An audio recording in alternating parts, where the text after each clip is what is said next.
Tonight, the row between our current Prime Minister and his increasingly angry predecessor. As Boris Johnson officially resigns his West London seat, the race to replace him in Uxbridge begins. I reckon that there's a very good chance that the vote might split. I thought it was going to happen at some point. It was sooner rather than later. I think it was for the best. The flats burnt out in Croydon, and the residents who say their pleas for more fire safety measures went unheard. The cost of policing 6 weeks of Just Stop Oil protests comes in at £4.5 million. And what? Good evening. After that fiery resignation statement, the race is on to replace Boris Johnson in Uxbridge, and the war of words continues between the former Prime Minister and his successor, Rishi Sunak, over his now infamous resignation honours list. Mr Sunak says Mr Johnson asked him to overrule official objections to some of his nominations. Mr Johnson responded by saying the PM was talking rubbish. Meanwhile, this afternoon, the former mayor confirmed his plan to stand down as an MP with the Commons authorities. As Helen Keenan reports, in Uxbridge, there are some games being played. A move that wasn't entirely surprising. Boris Johnson announcing he will step down as an MP, claiming he was forced out after seeing the report into Partygate. In his resignation letter, he called the committee a kangaroo court before we have even seen the findings in black and white. Now there is all to play for in an upcoming by-election. At this board game cafe in his Uxbridge constituency, they think the once Conservative stronghold here could be replaced. I reckon that there's a very good chance that the vote might split. What was your reaction when Boris Johnson resigned? Relief, really, that it's finally over, that he's finally gone. I thought it was going to happen at some point. It was sooner rather than later. I think it was for the best. To be honest, I don't really know or have heard of any of his presence in the area. In 2019, Boris Johnson got a majority of more than 7,000 over second-place Labour. Now, they were hoping a strong performance ahead of the next election could turn this seat red. Now, they'll get a chance of taking the constituency much sooner than that. The war of words between the former and current PM continued at today's London Tech Conference. Rishi Sunak came out fighting in the row over Johnson's failed attempt to give peerages to several close allies. Boris Johnson asked me to do something that I wasn't prepared to do because I didn't think it was right. That was to either overrule the HOLAC committee or to make promises with people. Now, I wasn't prepared to do that. As I said, I didn't think it was right. And if people don't like that, then tough. Mr Johnson, have you handed in your old phone yet? Johnson hitting back, accusing Sunak of talking rubbish over claims he lobbied him to overturn due process. Among Johnson's allies to pick up and honour his former City Hall advisor. We can always dispute who should get them, but that's the role. I feel very humbled and proud to have been included and to be included alongside everyone else on the list. I mean, he did include his hairdresser. Can you see why people would raise eyebrows about that? I think there's a cross-spectrum of people who get recognised in this list in many different ways. And if Boris Johnson has decided to recognise that individual, he has good reason to do so. Signing off from his position as MP, Johnson wrote he would be leaving Parliament for now, with some questioning whether this is really the end of his political career. Well, it feels, Helen, like this is going to be a tight election race. Yeah, it really does, doesn't it? So I just want to start there by saying we have had a development. Now, after seeing his letter on Friday, look, we all knew he was going, but Boris Johnson has this evening formally resigned as an MP, submitting his resignation in writing to the Chancellor. So, as you heard in my report, that means there will be a by-election in Uxbridge and South Ruislip. So those who are already throwing their hats in the ring, perhaps another controversial figure, Lawrence Fox for the Reclaim Party. And that, that could add to the Conservative Party's headaches. He might poach some of those votes they are relying on to hold the seat. OK, Helen, many thanks. Now, on Wednesday, it will be 6 years since the Grenfell disaster. And there's more shocking evidence tonight of how its lessons still haven't been learned. Last week, a fire, thought to have been started by a barbecue, ripped through a block of 80 flats in Croydon. The people who live there say they've been asking their managing agents for 2 years to deal with fire safety concerns. The last letter was sent just days before the fire destroyed so many of their homes. The agents say an independent expert declared the block safe 2 months ago. Rags Martel reports. A balcony fire that spread quickly. Oh my God! This was Hallam Court in Croydon last Wednesday. Flames moving up floors in seconds.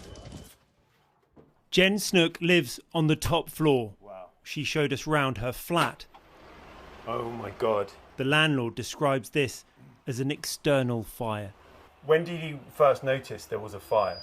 So I was working from home and I started to smell a kind of barbecue type smell of smoke, and it just very, very quickly became a lot of smoke, darker smoke, and then I just ran to, I knew I had to get out. She grabbed her cat before escaping, but the fire did its damage. This is what her home looked like before. It was so fast that I didn't have time to think. Literally the one thing was, we need to get out of here. There was just black smoke and orange flames. I couldn't see my balcony for it, and the windows were starting to crack. Jen part owns her flat, but doesn't feel safe here anymore. And I feel for my friends and neighbours who have to continue to live here. They moved them back in the same night, and they're absolutely terrified, and their children are absolutely traumatised by this. Olu Johnson has been assured his family flat is safe to continue to live in, but he's not so sure. The problem is still there. It hasn't been resolved. So until when that problem has been addressed and resolved, then I will say yes, perhaps I'm safe. And all this takes place days before the 6th anniversary of the Grenfell tragedy that killed 72 people. No one was injured here, but there's still some stark similarities to Grenfell, with flammable material on the outside of the building, a stay put policy that was in place, and no central fire alarm to warn people that there was a fire. And like Grenfell, residents at Hallam Court wrote a letter to its managing agent complaining about fire safety defects and contradictory stay put advice. This letter was sent just days before the fire.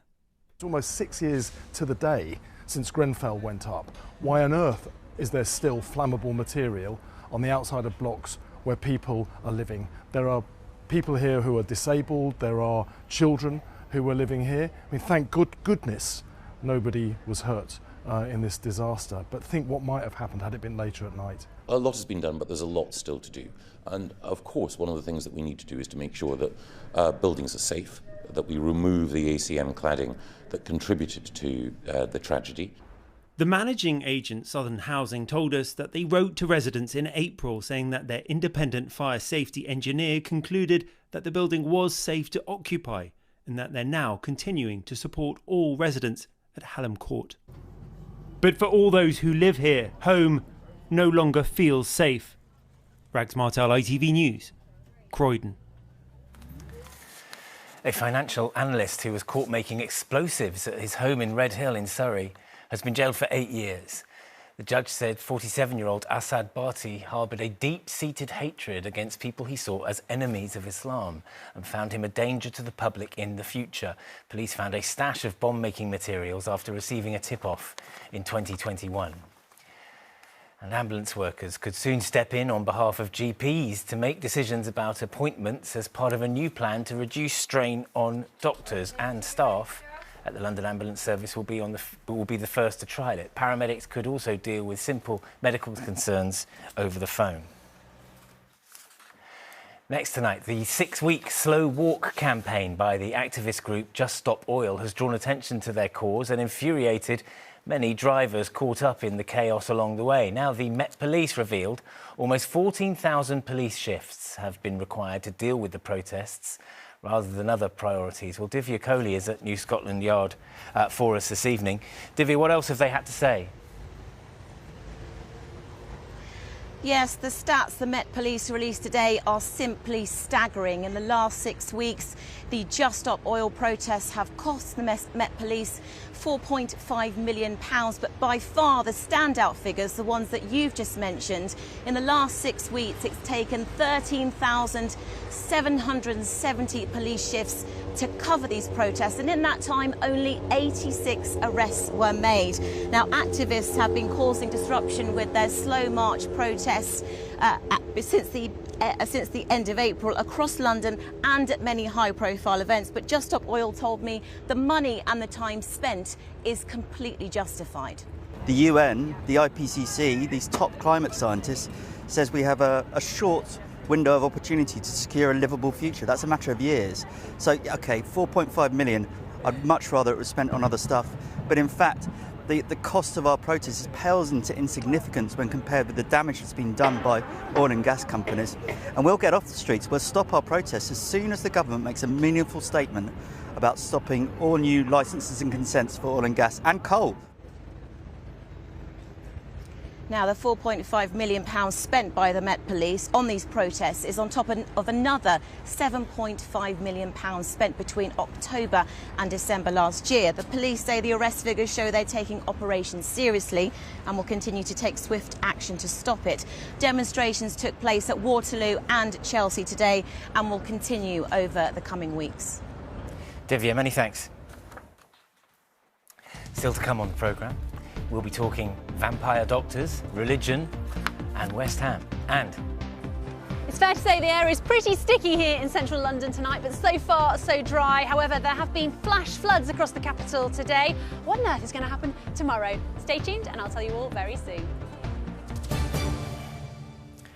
But first, blood donations from black people are at record high levels following successful campaign drives. But the need for more to come forward has never been greater too. 12,000 more people of black heritage are needed for blood donation this year. In part, that's to treat sickle cell disease. Sickle cell disease is predominantly a condition affecting black communities and can require emergency blood transfusions. Daniel Henry explains. Alia and Sam are not related, but they're bonded by blood. I think I just can't thank you enough. You're honestly a real-life hero who help us and help save our life. It's why Sam is on this mural, as the NHS looks for new ways to get more people to donate. A lot of black people don't give enough, and it's our blood that will help with the sickle cell as well, more likely to be matched. So if a lot more people would give, that would be very helpful to the community. As a nation, we're a generous lot. This new advert is designed to help. It's in our blood, but you know what? It's blood we need more. Despite there being an increase in donations from minority communities, the NHS needs more to fight sickle cell. So last year we had 8,500 regular donors come in from a black heritage background, which was fantastic, and 3,500 new black heritage donors in the London area, which again is fantastic, but we need more. It's personal to me because I'm sickle cell trait and I've got family members who have sickle cell, but it's bigger than that for me and for everybody who works at NHSBT. We want people to come forward and donate to help save more lives. So here you have the screening process. Yep. Over here you see us taking the donors. Yep. This blood centre in Stratford is often busy, but even here they need more. So actually Stratford is actually one of the largest centres to collect different blood groups from different ethnic backgrounds, but we definitely welcome in a lot more. What's it like, doing the job that you do, helping people to give blood? It's definitely rewarding. When I hear the donors come in and they talk about their experiences, actually one of the questions I do ask is, why do you donate? And hearing their stories is it's always unique. And I receive an email saying your blood went to these people, and helped this and that. That's when you feel like, okay, this is actually something that everyone should be doing. I think if people realize the changes, they will come and give blood as well. So the message is keep on giving, because you never know whose life you might be saving. Daniel Henry, ITV News. Strikes by security guards at Heathrow Airport planned for next weekend have been called off after an improved pay deal was offered. Their union Unite said walkouts planned for the 24th and 25th at Terminals 3 and 5 won't now go ahead, but more than 2,000 Unite members could still strike for 29 days across the summer if the latest offer is rejected. Now to a new ITV sitcom which tells the story of a newly qualified doctor called Abdullah who is struggling to balance his hedonistic social life with the demands of his religious British Pakistani family. Feels like there's some interesting tension there, plenty of opportunities for laughs. Well, that's not all. Things get even more tricky for Abdullah when he gets bitten by a halal hunting vampire. In a moment, we will be talking to Orion Nick, who plays Abdullah, and to Jamie Winston, who plays the vampire. But first, here's a quick look at the new show. Orion, I mean, it's pretty out there, this idea, isn't it? Yeah, what did you think when you got the script? I was completely blown away by the world Kamal Shah had created. It felt like a wholly original way to see the Muslim community and the struggles of young Muslims in this country. But also, it was just really, really funny. I love vampires. I love anything fantastical. So to have the opportunity to play a Muslim vampire, I was like, please sign me up. And what do you do in the Islamic faith to ward off vampires? Because I know that in Christians it's crosses and holy water, but they're difficult to come by. Yeah, the Hand of Fatima. I mean, you'd have to watch the show to find out all the ins and outs of the difficulties and the rules around being a Muslim vampire. But the show does exactly that. It flips the folklore that we're so familiar with on its head, and it gives you a completely new perspective of vampires. Now, Jamie, your vampire's called Kathy. She is indeed. And if you're old enough to remember the 80s, like I am, she's definitely got that look, hasn't she? She has. I mean, she's been around for a while. She's 150 years old. And I think she's at her peak of vampirism. And I think that's the beauty in it, that when I first read the script, I found it hilariously funny. But also, I just love that she's an outsider and she's, underneath all her layers, she's lonely. And I think she found a nice progeny in Abdullah, and I love their differences and the way they come together. They need each other more than they think. Yeah, and it's very much about being like the script is out there, as you say, but it's very much about things. There's that 80s look again. We can see you again. Yeah, Susie Sue crossed with David Bowie in Labyrinth. That's what we're going for here. She is. But it's about being an outsider and that being okay. Yeah, of course. You meet Abdullah at the start of the series. He's a third culture kid. He's straddling the expectations of his mom, the Muslim community, but also his mates who just want to party all the time. And he just wants to belong. He's like the outsider's outsider when he turns into a vampire, and that's kind of how they connect. They're both sort of on the outskirts of their own communities. And in that clip, is that before you were bitten? That's the first engagement, pretty much. That is the first time we meet at the bus stop. It's the meet cute, as some would say. Okay, got it. But yeah, it's the very first time we meet before I turn into a vampire. And it's all for a London programme. It's all filmed in London, right? It is. We filmed it in Hounslow. It was a crazy shoot. We had so much fun. I mean, so many of the actors and the writer and the director was so enjoyable. But for me, ultimately, it was working with Orion and also Kathy just jumped off the script for me. You know, jumps off the screen. She jumps off the screen, and I was just so excited to play someone like her. There's so many boundaries she's breaking through, and I just loved her. She's scary, but she's lovable.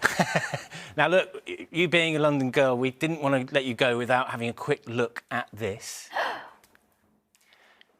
This must have made you feel massive. Everywhere we go. Did you get to the game? We go. I didn't. She no. sings too. It's amazing. Really. Yeah, that was not my greatest vocal.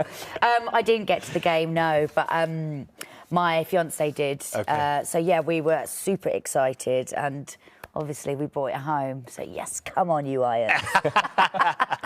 Congratulations, Jamie. Thanks. Oh, I'm looking forward to seeing the show. Thank you so much. Great to have you both. Thank you very much. Thursday. This Thursday on ITVX. Yes. On ITVX. Thank you both. Thank you. To the Tony Awards now, where there were big London wins on Broadway's biggest night. The playwright Sir Tom Stoppard broke his own record by winning Best Play for the 5th time with Leopoldstadt, which started off in the West End. And Patrick Marber, who's from Wimbledon, won Best Director for that play as well. Thank you for everyone involved in Leopoldstadt. I'm thrilled to win this prize. Thank you. And thank you, Tom Stoppard. You were my hero when I was growing up, my inspiration when I decided or tried to become a playwright, my great colleague when I started directing your plays, and now I think my beloved friend, and still my hero. Thank you, Tom. You wrote a beautiful play. Next out, taking part in a relay across the country is highlighting the drastic action needed to tackle climate change. Running out of time sees people carrying a baton from Ben Nevis in Scotland to Big Ben here. It comes as we saw amber alerts for hot weather over the weekend and warnings that we face a future of more climate extremes. Nick Smith reports on the first leg of his journey. Scaling Britain's highest peak is no mean feat, but for this group, the 8-hour trek is just the start of a mammoth journey. Running Out of Time is a project led by members of a generation which are worried as they age, the planet they call home will feel less and less hospitable. What is your message to politicians? What would you want them to see from your efforts here? We're looking for everyone to work together, essentially. So we're calling on national government to local government, individuals to communities, schools to businesses to come together to protect the natural world around us for now and for future generations. We're beginning to see the impact of climate change and biodiversity loss here in Scotland, across the UK and obviously around the world. We do have lots of climate solutions, we just need to put it into action. And so doing stuff like this is fun, but it is about that hopeful message that we can solve these problems and we can take action. Last summer saw record temperatures across the country, and with the onset of climate change, scientists estimate that makes it 160 times more likely to happen again in the future. And here in the Highlands, where ice patches used to remain all year, well, as summer approaches, they now all but vanish. As the team reach the summit, a few patches are still clinging on, but they fear in years to come, when they repeat this trek, the ice won't be here at all. Thousands who share their concerns are set to join them as they make their way south. The route starts at the top of Ben Nevis, with 366 stages to complete in total as it makes its way down through Scotland and over the border, snaking its way across England and Wales before reaching London in the final stage. It's more than 2,600 kilometres long, finishing up at Big Ben in Westminster. Phil Mwansai will be taking part in one of the final legs of the relay as it makes its way through the capital. I love running, I enjoy running, I organise a running group myself, and I've been thinking a lot about climate change and the things I can do, so that's how this connects with me. Well, the government says it remains on track with its net zero strategy to decarbonise all sectors of the economy by 2050. But those taking part in this relay want an even quicker acceleration of commitments to drop our reliance on fossil fuels. And when they reach Big Ben in a month's time, to pass their baton on to the lawmakers, they hope they'll be listening. Nick Smith, ITV News. Weather now, and after the heat, there came the storm. Sally's by the canal where people are still cooling off, are they, Sally? Well, you'd think they were cooling off, but I mean, look at this, look at that dancing. Very, don't know what the word is at 6 o'clock. Anyway, lovely. Look, we've got a sky of two halves. If you come this way, you can see all the grey clouds. We've had storms today. If you come this way, bear with, beautiful blue skies. I hope you can see them. They are there. We're going to see increasing blue skies overnight. The skies are going to clear, but after today, we did have some pretty torrential rain. Take a look at these pictures of Twickenham. This is from Ruth Wadey, who often contributes to our programme. Torrential rain and downpours. And of course, what do they end up with? Well, in a few spots, flooding. So if you take a look at these pictures, this is off the North Circular in Golders Green, some really bad flooding. It doesn't take much at this time of year when we've had very dry ground for a lot of rain to fall in a short amount of time and lead to those flash floods, as particularly if you've got a blocked drain or something like that, which obviously doesn't help. So not a great situation. We've also had some issues with flights today. Heathrow, Gatwick rather, had some cancellations. Not great for people trying to go on holiday. There has been good news on the temperature front, because I know it's too hot for some people, but many of us have been waiting for summer to arrive. Take a look at this graphic. So we got the hottest day of the year in our part of the world over the weekend, got to plus 30 on 2 days in a row, and today our top temperature has been 29. So that means now in London we are officially in a heat wave. If we get 28 or above in London for 3 days consecutively, that means we've got a heat wave. So here we are. But we've also had this humidity. I don't know how they're doing it. It's still humid out here now. What's going to happen over the next few days is that the temperatures are just going to take a sort of gradual trend down. Not too much though, still warm, and we're just going to draw in a little bit of an easterly, which should make things a tiny bit more comfortable for you, certainly at night. Here's the forecast. ITV London weekday weather is sponsored by Octopus Electric Vehicles. Car, charger and energy. Well, the weather over the last few days has given some gorgeous sights. Look at these two birds hitching a ride on that little deer, cheeky monkeys. Anyway, we've got plenty of lovely long sunny spells to come this week.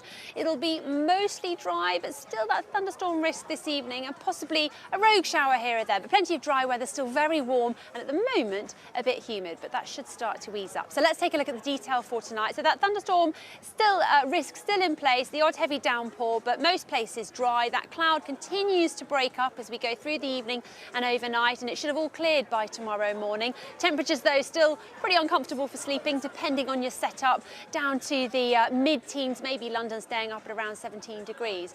But tomorrow morning looks set to be gorgeous. Plenty of sunshine and blue sky right from the start. Further east you are, we do start drawing that easterly, so it'll feel a little bit fresher. I don't know if that's the right word, maybe a bit more comfortable there because it's still warm. But inland our temperatures getting up to highs of 25 to 29 degrees, so warm, locally hot. And as I said, mostly dry. We could just get a shower here or there. Into the evening, it's looking absolutely gorgeous, still warm and still with lots of blue sky around. Right, let's take you into the outlook because that is staying very sunny indeed. You can see a slight gradual trend down in our temperatures, but still warm, still above average, and maybe a little bit more unsettled by the weekend, but that's a few days off. Let's take a look at the pollen. ITV London weekday weather is sponsored by Octopus Electric Vehicles.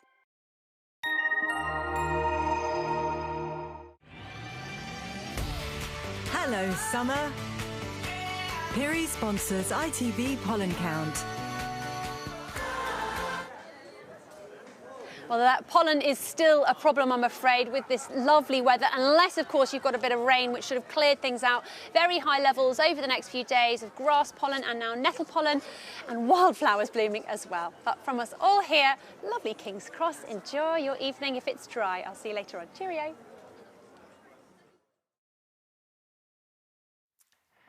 And that is it from us. The ITV News at 6:30 is up next with Mary. But for now, from all of us on the London team, enjoy your evening. Good night.